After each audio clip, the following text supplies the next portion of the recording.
नमस्ते फ्रेंड्स, जय माता दी, जय हो छठी माता की। आज मैं आपको बताने वाली हूँ छठ पूजा में कौन सी ऐसी एक गलती है जिसे भूलकर भी आपको नहीं करना चाहिए। वैसे तो जो छठ पूजा करते हैं उनको सारी चीज़ें पता है, लेकिन आजकल के व्रत और त्यौहार को कुछ लोगों ने भोग और विलासिता का साधन बना रखा है। ऐसा मैं इसलिए कह रही हूँ कि पहले के ज़माने में जब छठ पूजा का व्रत होता था और जो व्रती होती थी वो कुछ श्रृंगार नहीं करती थी। मैं ये नहीं कह रही हूँ कि आप सुहागन हैं, अगर आप सौभाग्यवती हैं तो आप श्रृंगार ना करें। श्रृंगार में सबसे जो मेन श्रृंगार का जो सामग्री होती है वो हमारा सिंदूर होता है।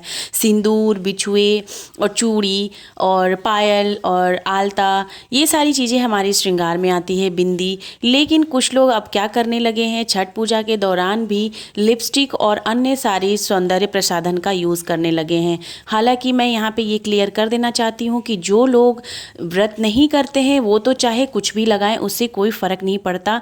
लेकिन जिन्होंने व्रत रखा है उनको कुछ ऐसे सौंदर्य प्रसाधन हैं जिसको आपको नहीं लगाना चाहिए। इसके पीछे भी कई सारे कारण हैं और सबसे बड़ी बात तो ये है कि ये हमारे शास्त्रों में भी वर्जित है कि व्रत के दौरान हमें इस तरह की चीज़ें नहीं यूज़ करनी चाहिए, नहीं इस्तेमाल करना चाहिए, क्योंकि ऐसी चीज़ों का जो उपयोग है वो व्रत में, त्यौहार में, जो व्रत हम करते हैं, जो मतलब व्रती होते हैं, त्यौहार में जैसे आप दिवाली और ये होली है, इसमें तो आप यूज़ कर सकते हैं। लेकिन अगर आपने फास्ट रखा है किसी चीज़ का तो आपको नहीं करना चाहिए इन वस्तुओं का उपयोग। हालांकि आजकल जो व्रत है जैसे करवा चौथ है उसमें तो ये सारी चीज़ें हम लगा सकते हैं या यूज़ कर सकते हैं, वो भी न्यू खरीद के लाते हैं।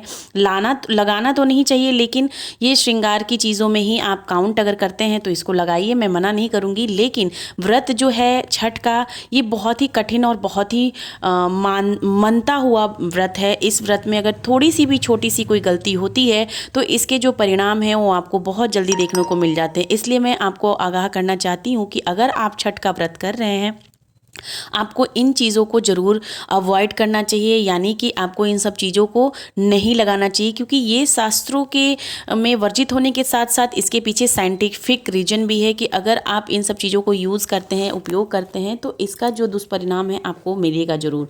श्रृंगार में आपका जो मेन सौभाग्य की निशानी है वो है आपका सिंदूर। बेशक आप सिंदूर लगाइए, बिंदी लगाइए, चूड़ियाँ पहनिए, आलता लगाइए, बिछुए पहनिए, यही हमारा श्रृंगार है। लेकिन अभी क्या हो गया है, मैंने कई बार देखा है और कई बार सुना भी है, मैंने देखा ही है कि जो व्रती होती हैं वो पूरा श्रृंगार करती हैं, जैसे जो भी सौंदर्य का प्रसाधन है, लाइक लिपस्टिक लगाती हैं और फाउंडेशन लगाती हैं, कंसीलर लगाती हैं, जो भी मेकअप का सामान है वो सारा कुछ यूज़ करती हैं। तो और उनको ये लगता है कि उन्होंने नया खरीद के लगाया है तो ये शुद्ध है। बल्कि मैं यहाँ पे क्लियर कर दूँ कि ये सारी चीज़ों में बहुत से ऐसी प्रोडक्ट हैं जिनमें बहुत सारी ऐसी चीज़ों का इस्तेमाल किया जाता है जो कि ऐसे भी हमें यूज़ नहीं करना चाहिए, क्योंकि इनमें बहुत सारी ऐसी चीज़ें हैं जिनका मैं नाम नहीं लेना चाहती हूँ। वो चीज़ें भी ऐड की जाती हैं हमारी लिपस्टिक में ही, कई तरह के केमिकल और कई तरह की चीज़ें ऐड की जाती हैं। फाउंडेशन हो गया, जो हम घर में नेचुरल बनाते हैं वो चीज़ तो अलग है, बट अगर आप मार्केट से परचेज़ करते हैं तो इसमें 100% आप की गारंटी है कि इसमें कुछ ऐसी चीज़ें मिली होती हैं कि आप इसे व्रत में ना उपयोग करें। खासकर छठ पूजा के व्रत के दौरान आपको लिपस्टिक तो बिल्कुल यूज़ नहीं करना चाहिए अगर आपने व्रत किया है तो। अगर आपने व्रत नहीं किया है तो आप कुछ भी यूज़ कीजिए, कुछ भी उपयोग में लाइए, इससे कोई फ़र्क नहीं पड़ता। लेकिन अगर आपने सूर्यदेव की आप उपासना की है, छठ माता की उपासना की है, तो आपको इन चीज़ों को बिल्कुल ही उपयोग में नहीं लाना चाहिए। जैसे कि सौंदर्य प्रसाधन में लिपस्टिक तो बिल्कुल भी नहीं लाना चाहिए, चाहे आप नई लगा रहे हैं या फिर पुरानी लगा रहे हैं। आपको अगर ऐसा लगता है कि आप नया खरीद के लगा रहे हैं तो व्रत में लगाया जा सकता है। तो मैं यहाँ पे आपको बता दूं कि नया या पुराने से मतलब नहीं है। लिपस्टिक में कई ऐसी चीज़ें इस्तेमाल की जाती हैं जिनको आपको व्रत के दौरान ही उपयोग में नहीं लाना चाहिए। वैसे खासकर छठ पूजा के व्रत में इन सब चीज़ों की बिल्कुल मनाही है।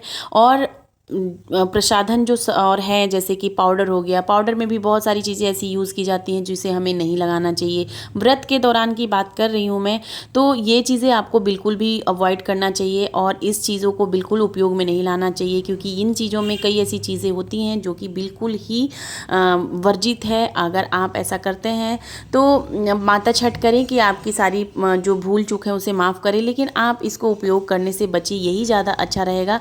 तो उम्मीद करती हूँ आपको आपको ये जानकारी अच्छी लगी होगी। अगर जानकारी अच्छी लगी है तो प्लीज़ वीडियो को लाइक करके फैमिली एंड फ्रेंड्स में शेयर करिए और मेरे चैनल को सब्सक्राइब कर लीजिए। मेरा मकसद आप लोगों को रोकना नहीं है श्रृंगार करने से, मेरा मतलब आपको आगाह करने से है कि अगर आप इस तरह की चीज़ें उपयोग में लाते हैं व्रत के दौरान तो इसका जो है परिणाम अच्छा नहीं होता है।